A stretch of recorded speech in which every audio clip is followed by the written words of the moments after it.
Thank you, everybody, for coming to the Aaron Torres Podcast YouTube page. I do have one quick favor before we get to the video that you came here for, and that is very simply this. You see that little red subscribe button below this video? Go ahead, smash that subscribe button. It really does help me. It really does help this channel grow and my audience grow. So go ahead and hit that red subscribe button. And now, here is the video that you came here for.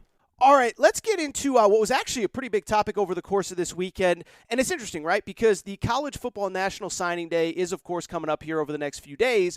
But also in 2021, you can't just recruit high school athletes, right? You need to always have your eye on the transfer portal as a way to upgrade your talent in college football and really all of college sports in 2021. And on Sunday night, one of the single most gifted players, if not maybe the best player in the transfer portal, made his decision. Former five-star tight end, played last year at LSU, Arik Gilbert announced his future school where he will finish his college career, and he will play next year and beyond with the Florida Gators. Ding, ding, ding, ding, ding, ding, ding, ding. Congratulations, Dan Mullen. You just got yourself a star as Arik Gilbert commits to Florida over Georgia and essentially most of the SEC, who were all recruiting this kid as soon as he went into the transfer portal. I would argue one of the single biggest commitments of the Dan Mullen era, even if it is a non-traditional, non-high school commitment. For people who aren't familiar with Arik Gilbert, I'd be kind of surprised that you're listening to this segment if you're not. But when I tell you this kid is the freakiest of all physical freaks, I mean, he's right in the very short conversation. You know how Bruce Feldman does the freaks list every year?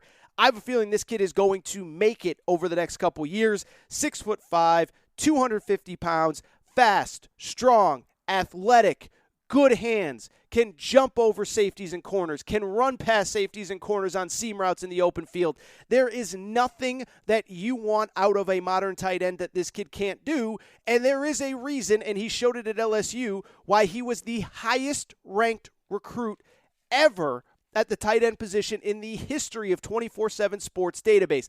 The highest-rated recruit ever at the tight end position in 24/7 Sports database.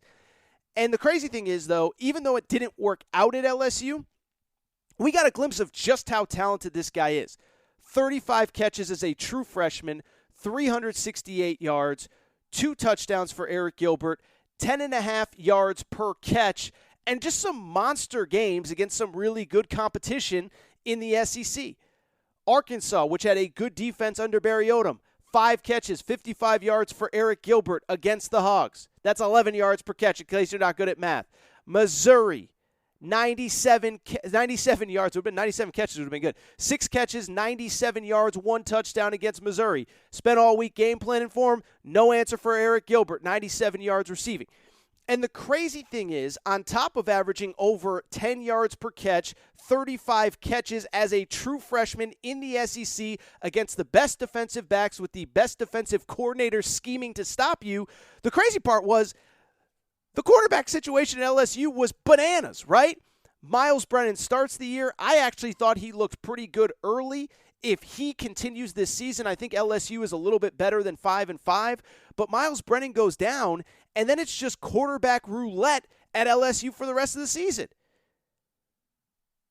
TJ Finley comes in, plays a few snaps, not playing too well.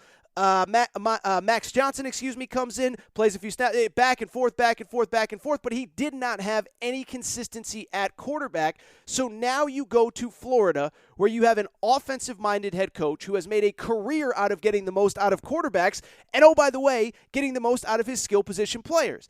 And that, to me, by the way, is what is the most interesting thing about this decision for Arik Gilbert to go to Florida.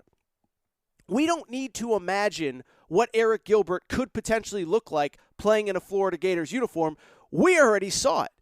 It was called Kyle Pitts last year at Florida, one of the single most dynamic players in college football. It's easy to forget now, but before it became trendy to call Devontae Smith a Heisman candidate and eventually the Heisman Trophy winner, people were saying the same thing about Kyle Pitts. How about this? 770 yards receiving for Kyle Pitts. You talk about a guy that had 770 yards receiving, as I said a minute ago. This was a guy that had 12 touchdowns. This is a guy that had 43 catches this past season. And what was crazy was He only played 8 games. So do some quick math. I just talked about Arik Gilbert, what he was able to do as a true freshman against SEC defenses. How about Kyle Pitts? 43 catches in 8 games, 770 yards, which is about 100 yards per game as a tight end, and over a touchdown per game in the SEC, again, against the best defensive backs in this country, against the best defensive coordinators. And oh, by the way, how about Kyle Pitts' last game in college against Bama? 7 catches, 129 yards, 1 touchdown, 18 yards per completion. Bama had no answer for him. Nick Saban, one of the great defensive minds in the history of college football, had no answer for him. Now, I understand it's a little unfair to compare him to Kyle Pitts, but I don't think by that much. And I also understand there are some questions when it comes to what this kid could look like in a Florida Gators uniform in terms of other variables as well, right? First of all, we're not even 100% positive that he's going to get eligible. We believe that this transfer rule will eventually change, and even if it doesn't, let's be honest, he puts in a waiver. Everybody's waiver gets approved these days because everybody's afraid of saying, the NCAA is afraid of saying no to anybody, because if you do, you get a lot of public backlash. Obviously, if he was homesick, if there was mental health issues, I think there's an even stronger case for it. And anybody who listens to my stuff knows how seriously I take mental health. I think it's a real thing. If he was unhappy at LSU, he shouldn't have had to stay there. But on top of that, I know some people were saying, well, it'd be one thing if Kyle Trask was there. Well, let me ask you a question. Who was Kyle Trask at this time last year?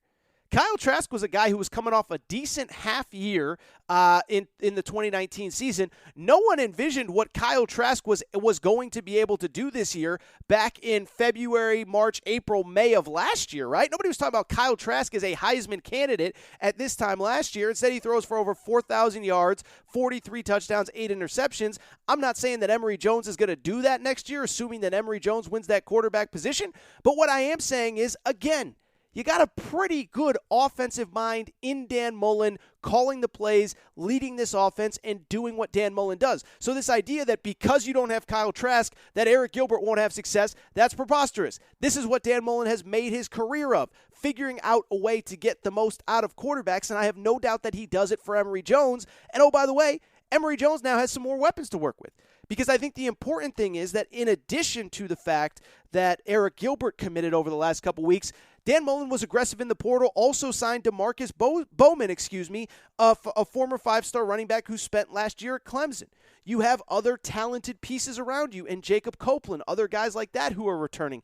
And now you add Arik Gilbert to this roster. I'm telling you, this offense is going to be explosive again, dynamic again, and I cannot wait to see all the creative ways that Dan Mullen comes up with to get Arik Gilbert the ball. Now, listen, I'm not going to sugarcoat it. I'm not going to sit here and say that Florida is now all of a sudden surpassed Georgia in the SEC East. That is not the case. I'm not going to try to argue that is the case. But you start looking around. I mean, you look at Florida's schedule in 2021, all of a sudden it's not looking as tough as I think it was, even a few weeks ago before this slew of commitments. Obviously, you have Bama coming to town. That ain't going to be easy. But Tennessee's got a first-year head coach. South Carolina's got a first-year head coach. LSU is just coming off a chaotic season. I don't know what anybody expects from them. And then you look across the rest of the board. Does Missouri scare you right now? I don't know. I like what Eli Drinkwitz did in year one, but he didn't have much success against Dan Mullen. Florida State scare you? Doesn't scare me. And so when I look at this Florida Gators roster, I'm just telling you, it's an exciting time. What's the old saying? It's great to be a Florida Gator. Yeah, it is. Arik Gilbert just made this offense much more dynamic, and they made Florida not only a dynamic team, but a team to watch in the SEC East. And I'm telling you, credit to Dan Mullen. It's not just about the high school players. It is about the transfer portal, and he got maybe the best guy in the transfer portal with Arik Gilbert committing on Sunday.